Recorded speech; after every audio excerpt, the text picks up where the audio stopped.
these demonstrations are a little harder when you're not actually cooking. So we are prepping for a dinner party. Is kind of like setting the scene for this. I'm Katie. Katie. Amelia. Cameron. So I'm not student one. Alright, so I'm so excited that we're finally hosting our first dinner party tomorrow. Me too. Where do we start? We have to put all the perishable food we just bought into the fridge, especially the high-risk foods like meat, poultry, fish, eggs, and dairy that must be refrigerated within 2 hours of purchase and preparation. Never leave perishable food outside for more than 2 hours. Why 2 hours? Because products held within the danger zone for more than 2 hours promote bacterial growth. What is the danger zone? The danger zone is between 5 and 63 degrees Celsius. In this temperature range, there can be active growth of microbes, including spoilage and pathogens. Keeping foods refrigerated in the fridge cooler than 4 degrees Celsius will help keep foods safe to eat. That makes sense. Let's put the food in the fridge before we talk about anything else. Here, let me help. Wait, don't overpack the fridge. Cool air must circulate to keep all the food safe. In the summer months, if your fridge is full, it can actually cause higher temperatures within the fridge. So you need to make sure that you have thermometers in your fridge to check and make sure that they're actually at the proper temperature below 4 degrees. So refrigerating foods keeps it safe to eat forever?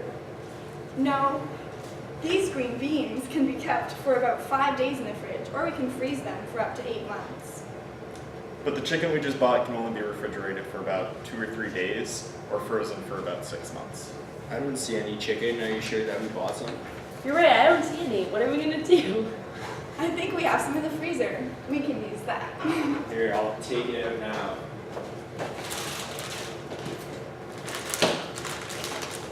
You should never thaw your chicken out on the counter. What you should do instead is keep it in the refrigerator over time, so that way it doesn't go into the danger zone. And then how do we thaw it in time though? We put it in the refrigerator and let it thaw overnight. Luckily, we have time to do that.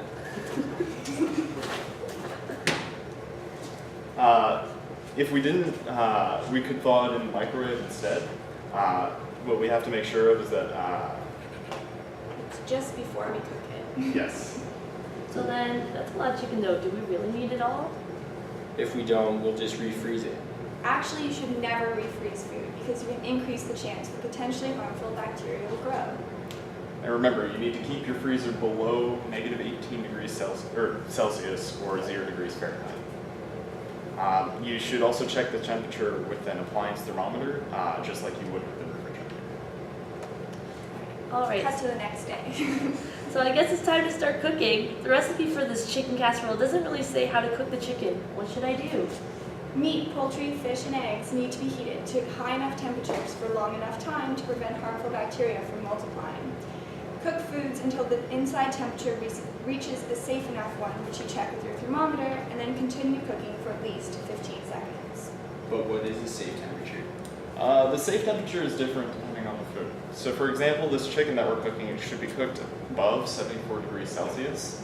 However, other things such as beef, veal, lamb, or goat should be above 63 degrees Celsius if you want medium rare, 71 degrees Celsius if you want medium, and 77 if you want well done. It's important to remember that when preparing food, you want to minimize the time the food spends in the danger zone and heat it to the appropriate temperature as fast as possible. I remember what the danger zone is. So it's between 5 degrees and 63 degrees Celsius. In this temperature range, there can be active growth of microbes, including spoilage and pathogens. That's right. We have to make sure we don't keep any food in this zone for more than 2 hours. Serving dinner. Okay, so the dinner guests are here and the food is done. We need to serve the appetizers. How will we keep the cold cheese tray at a safe temperature and the warm cheese dip at a hot enough temperature? We need to keep cold party food like the cheese tray on ice or serve it on platters from the refrigerator. And we can divide the hot party food into smaller serving platters. Keep the platters refrigerated until it's time for them to warm up for serving.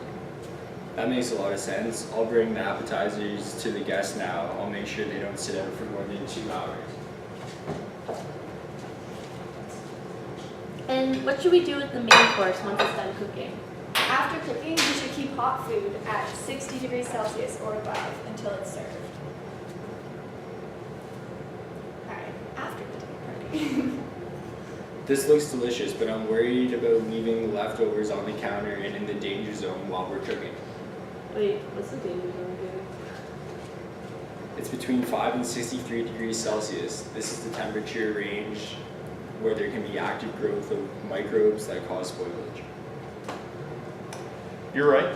Food should be put in the fridge or freezer as soon as possible once cool, within 2 hours of preparation. Never leave food out for more than 2 hours. To cool down hot food faster, you should transfer it into small, shallow containers. That way it can cool at a quicker time and more evenly throughout. To speed the cooling process of larger pots, place in a pot in a sink of ice water and stir occasionally. Cover and refrigerate within 30 minutes once it's cool. Also, we can remove the stuffing from stuffed poultry or meats and refrigerate it in a separate container. I'll separate this casserole into smaller, shallow containers to speed up the cooking process while we're eating. I'm so happy that we have leftovers. I can't wait to eat this tomorrow. When you pack your lunch tomorrow, remember to pack lunches in insulated containers with a cold pack so the food stays Out of the danger zone! And when you reheat the leftovers, make sure the temperature reaches at least 74 degrees Celsius. Oh, sorry. And if you're using a microwave, stir and rotate food for even cooking. If there is no turntable, rotate the dish by hand once or twice during cooking. But why? Because microwaves don't always cook food evenly and can create cold spots where the food does not reach a safe temperature. And you can use a meat thermometer to check if the food is ready. Insert it in several spots. And how long do I get to keep my leftovers? They should be eaten within 3 to 4 days, but can be frozen and kept for 2 to 3 months. And seen.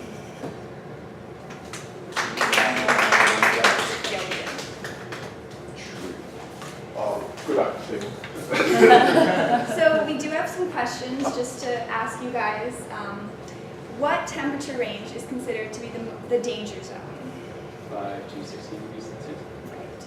And why is it the danger zone? Because or just bacteria can grow at those levels pretty easily. Right.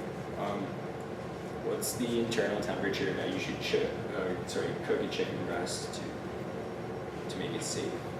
74. Yep. And what about when storing your leftovers? What are some things that you should remember? Store in a shallow container so that it cools down evenly. What about for like reheating? If you put it in the microwave, you should stir it occasionally. Reheat to the same internal temperature at about 74 degrees. If you bring it for lunch, remember bring the cold pack so you're keeping it cool enough so it doesn't go into the danger zone. We meant to ask those questions before as well to like test the change of knowledge, but admittedly we forgot. Oh well, in the heat of the moment, as we'll say. Pardon the pun. Was that it? That is. Oh, sorry. All right. So, can anybody think what? Well, no, it was a very good presentation. I'll go through the positive points first. Very good use of repeating the message. Very good use of delivery because nobody wants to just listen to people talking. They like to have a story around it. People like stories. That's why we like films, I guess. And yeah, reinforcing the message was good, and practical demonstration to a degree a little bit better. But what was the one big thing that made wrong? Audience participation. Well, like I said, the audience is tired. No, think about, it is to do with the audience though.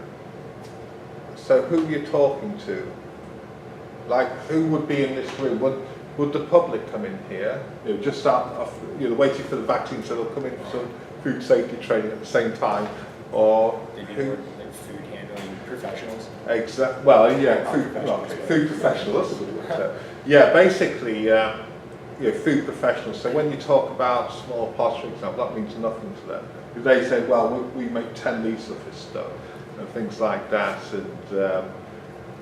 and things like, and it's a bit different context, but you know, I'm not saying that's a bad thing. It's just that you've got to understand what the audience needs to know. We were going for this audience. Well, that's true. No, I'm just saying though, that's one thing of note, isn't it, in that you've got to think what the audience needs in that. And I'll give you an interesting, not an interesting story, a story about food service. What these people are doing is the soup's in the mason jars, the mason being the glass jars and that. And what they used to do is cold fill them with whatever soup it was and put them in a sort of hot water in order to try and pasteurize them, so the shelf life would be done. And when I was observing them, all I saw was people putting in the hot water. It didn't even boil, but then took them after 10 minutes. So what's the other important thing they could have done or should be doing in that context in order to ensure that the process is done right? Because they had to get to that internal temperature as well. So what's the thing you miss? Like measuring temperatures, do you You're measuring, which you did mention. It'd be nice to have measured something, even though you pour chicken in there, but what's the other big thing that you should do? The amount of time that it's in there for. Kind of. So how, as a public health inspector, if they came in and you say, oh yeah, I measure the temperature all the time, how could you prove that? I know where I used to work, we did temp sheets, so we'd have to write down the temperature of everything on the line every 2 hours. Exactly, yeah. So you have monitoring, isn't it? That's your documentation and things like that. I noticed you talked about the fridge temperature, but you never actually went in there and showed people, isn't it? Yeah. Yeah, clearly we've got the audience in there just to see what. The thermometer's attached to the door, but yeah, it's the fridge thermometer. Yeah, and I think that's important because you know, to visually see, that's why we've got visualization to come and say this is how you do sort of things. Is that really Oh well, quite No, good there's stuff a on the boat wood. bunker in there. That's rude. And what's the other part about it then? Yeah, this is about, and it's quite relevant actually because I'm doing a marketplace program in about a month's time, and they were talking about best before dates, which foods can be kept at room temperature, which can't. And so you seem to put a thing about everything. So for example, eggs, like is it good to store eggs in the fridge or on the counter? Fridge. Eggs Eggs, yeah. in the fridge. Yeah, so what would be about bread? Would you store that in the fridge or on the counter? Counted. Or Yeah. So you see that gives it a bit of, say, leeway. And this is a not contentious point, but a debatable point, is that what you didn't mention a pathogen's name once. You know, you didn't say about norovirus, you talk about Salmonella Staph aureus. Do you think it's worth going to that level of detail? Are you all right? You seem a bit. Do you want to sit down? It's all right. Well done. I actually It's all right. meant to say pathogens in one of my lines, and I just forgot it. I just skipped it. I just said microorganisms, and I was supposed to say and pathogens, But you mean like specific oh, ones? specific. Well, like I said, and it is a debatable point because some people say you get lost in the detail. You know, if you start saying about Staph aureus and say, oh, well, you know, Staph aureus produces this toxin, it's very heat stable, and even if you cook it, things like that. I would argue that at least associating maybe some of the more well-known pathogens or major outbreaks with certain practices would maybe be useful, but going into the exact detail of, oh, Listeria it causes listeriosis, it produces a toxin, and this toxin is a protein that is secreted, like going into that much detail, probably not as helpful when training. Yeah, well, that's a debate about it because some people say without that detail you lose context. Because really what I mentioned in the previous talk, you know, one of the sort of strategies for training is to say consequences. You can say, for example, this deli meat has listeria on it. Does it look or smell any different? Do you want to eat it now? And then you can say this run story about people falling ill and dying from things like that. It's again a debatable sort of strategy, isn't it? And yeah, the other sort of thing about temperature as well is to give us, you didn't give a good scenario about your dinner party, but the best one to use is about a pizza. You've left this pizza and a Chinese overnight. Which one would you eat? Things like that, you know, people relate to that, I guess. But no, but apart from that, I thought it was one of the better ones I've seen because of the way you enforced it and that.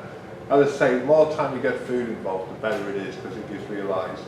But one issue about the sort of evaluation then. So you did good to ask questions, you know, but I noticed that when you answered, for example, they didn't even talk about where to actually put it on the shelf, I think, and I might have missed that. So you were using your own knowledge. As you said, if you look at the baseline knowledge, then compare it.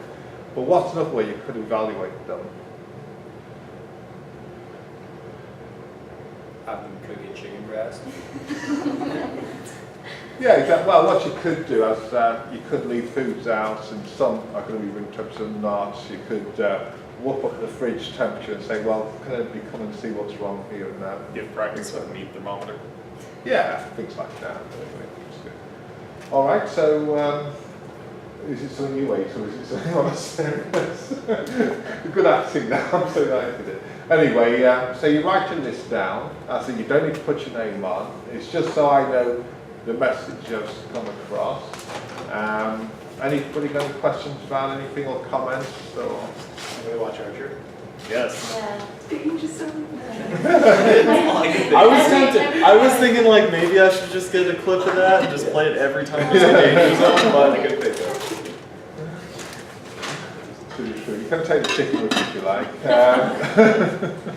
All right, it's good.